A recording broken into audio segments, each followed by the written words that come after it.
Hi guys! Today's video ay kakain kami dito sa sapa o harapan ng sapa. Magmukbang kami ng asawa ko. Ayan yung huli niya kaninang umaga. Ayan guys. Pritong isda, tilapia at karpa. Sausawa namin suka na may sili. Ayan yung view guys. So ang init talaga. Sobrang init ngayon dito sa amin guys. Kaya dito kami ng asawa ko mumukbang o kakain ng tanghalian. Ayan. So, bago tayo kakain guys, ay magdadasal muna tayo o kami. Sa ngalan ng Ama, ng Anak at Espiritu Santo. Amen. Salamat Ama sa biyaya na pinakaloob nito sa amin. I-bless niyo pa ito upang magbigay ng lakas sa aming katawan. Salamat sa pagpapala at pag-iingat niyo po palagi sa amin. Salamat sa biyaya ng kalikasan. Salamat Ama. Amen. Kain po tayo. Okay. Kain. Ayan. So, wala kasi akong patungan guys sa aking cellphone kasi ayan, baba talaga yan dyan. Baka mahulog yung cellphone ko guys. So, ilalapag ko lang to guys. Kain muna kami. Kain tayo. At gutom na. So, update ko lang kayo mamaya. Kasi manguhuli pa uli yung asawa ko ng isda. Lambat dyan sa sapa yan. Yan yung sapa oh. Ang lawak niyan guys. Hindi maubos-ubos yung isda. Diyan guys, kahit araw-araw ka manguha. Kaya libre na kami sa pang-ulam namin araw-araw. Kahit papaano din na kami bibili. At bigas na lang.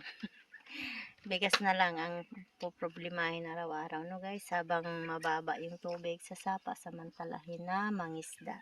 Hindi lang din kami ang nangingisda dito guys. Maraming naglalambat. Sa gawang salawak ng sapa na ito, di maubos-ubos yung isda dito guys. So guys, kakain muna kami. Bye bye, mamaya uli. Update ko po kayo sa aming huli.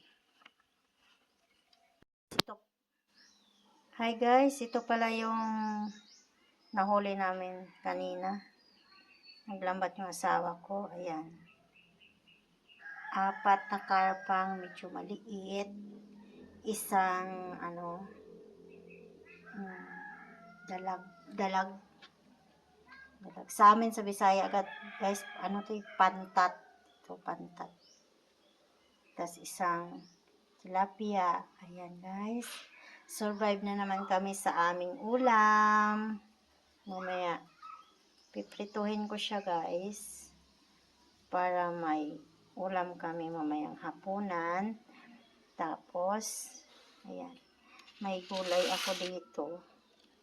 Gugulayin ko mamaya to guys. Sitaw, saka okra, saka ampalaya. Gisa ko lang siya guys para may partner yung aming prito na isda. Ayan.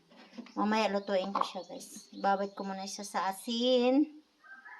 So,